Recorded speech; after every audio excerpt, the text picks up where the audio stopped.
जालन्यामध्ये तोडफोड प्रकरणी चौघांवर सदर बाजार पोलीस ठाण्यामध्ये गुन्हा नोंदवला गेला। त्यांनी भोकरदन नाका परिसरामध्ये पत्र्याच्या रूमची तोडफोड केली होती आणि त्यांनी या ठिकाणी तोडफोड करून आर्थिक नुकसान सुद्धा केलं। या प्रकरणामध्ये गुन्हा नोंदवून पोलिसांनी तपासाला सुरुवात केली आहे।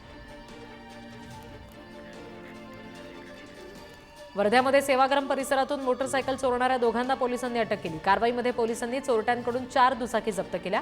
गोजी परिसरातून चोर दुचाकी चोरत होते आणि या संदर्भात तक्रार झालेली आणि तक्रारीनंतर पोलिसांनी कारवाई करून चोरांना अटक केली। संभाजीनगरमधील महावितरणच्या अभियंत्याला लाच घेताना रंगेहात पकडलं गेलं। सौर ऊर्जा पंपाच्या मंजुरीसाठी अभियंत्यानं 20,000ची लाच मागितली होती। लाच मागितल्याची माहिती मिळताच एसीबीनं सापळा रचला, अभियंत्याला रंगेहात पकडलं। जालन्यामध्ये दुकानाचं शटर फोडून एनर्जी ड्रिंक चोरणाऱ्या दोघांना अटक करण्यात आली। कारवाईमध्ये 9,89,000चा मुद्देमाल सुद्धा पोलिसांनी जप्त केला। चोरट्यांनी दुकानाचं शटर फोडून एनर्जी ड्रिंकचे बॉक्स 4 चाकीमधून चोरून नेले होते। जालन्यामध्ये 3,000ची लाच स्वीकारणारा कृषी सहाय्यक लाचलुचपत प्रतिबंधक विभागाच्या जाळ्यात अडकला। त्यानं सीताफळाच्या फळबागेच्या लागवडीसाठी फोटो जिओ टॅगिंगसाठी लाच मागितलेली होती आणि घनसावंगीच्या तालुका कृषी अधिकारी कार्यालयामध्ये ही कारवाई झाली।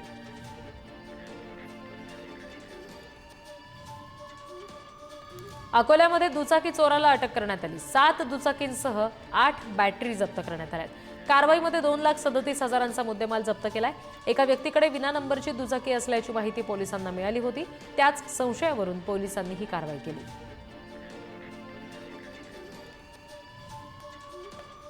मावळच्या मुळशीमधील भुगावात गाडीला ओव्हरटेक केल्याच्या किरकोळ वादातून दुचाकीस्वाराला मारहाण करण्यात आली। ही हाणामारी सुरू होती तेव्हा बघ्यांची सुद्धा गर्दी होती, मात्र तो वाद सोडवण्यासाठी मध्यस्थी करण्याचा प्रयत्न कोणीही केला नाही। हिंगोलीच्या कळमनुरीतील साळवा परिसरामध्ये पोलीस असल्याचा बनाव करत दोघा ठगसेनांनी वृद्धाला लुटलं। परिसरात खून झाल्याची बतावणी करत झडतीच्या बहाण्यानं अंगठी आणि 5,000 रुपये रोख घेऊन त्यांनी पळ काढला। वृद्धानं पोलीस ठाणं गाठलं आणि तक्रार नोंदवली आहे।